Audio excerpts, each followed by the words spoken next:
Okay, so we're going to take a look at the track Rosanna.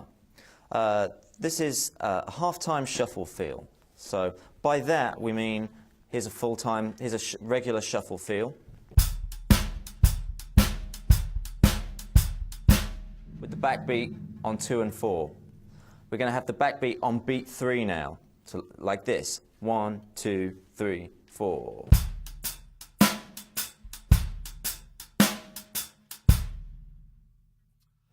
Okay, one of the important elements of that shuffle feel is how you're playing the shuffle on the hi-hat.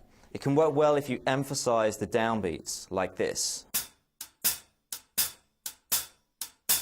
So I'm playing the downbeats with the shoulder of the stick on the edge, and the skip notes or the upbeats with the tip of the stick on the top. One thing you might find, this track moves along at quite a pace, really, and you might find if you're playing that too loudly, that really holds you back. And you really don't need to play that from a great height on the hi-hat. You'll find that a whole lot easier to play than from up here, for example. So we've got our shuffle up here, beat 3 on the snare drum, beat 1 on the kick drum for the minute. Let's just have a look at that feel.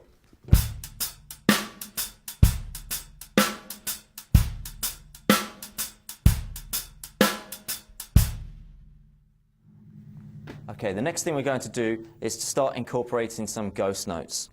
And this is where it starts to get quite tricky. We're going to place the ghosted note in between all the notes we're playing on the hi-hat. So here's our shuffle on the hi-hat, where we're playing the first and the third partial of each beat. We're going to now play the second partial of the triplet with the left hand. A little quicker.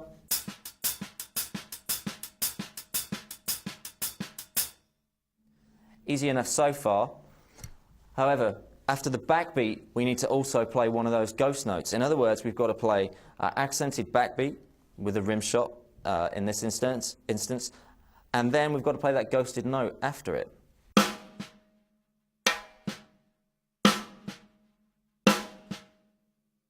So let's combine that hi-hat pattern and the backbeat really slowly.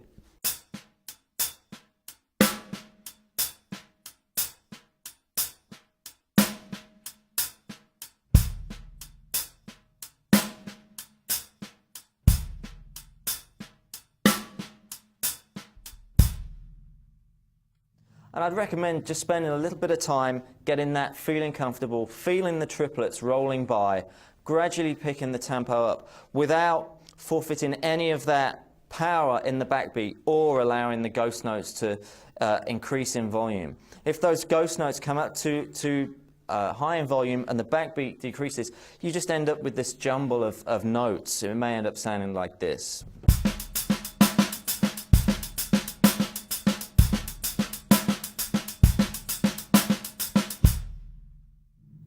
As opposed to this.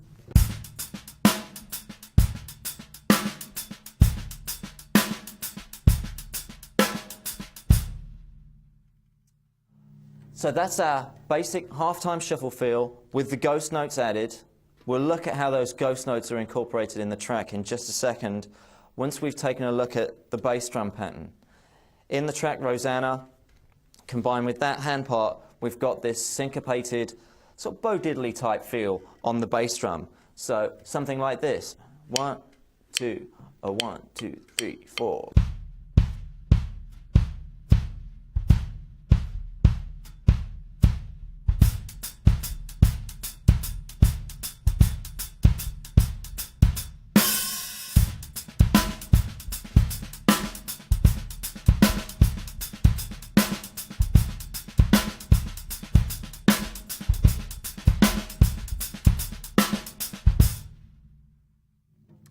You might choose to play that bass drum under the snare drum on beat 4. It's entirely up to you. That's the pattern itself with all the ghost notes incorporated. However, Jeff doesn't play that throughout the track. In fact, on the intro, there's just certain points where those ghost notes are thrown in. So once you can play all of them, it becomes a whole lot easier to make that decision where you put them in occasionally. So practicing that groove with all the ghost notes in there is probably the best place to start, I would say.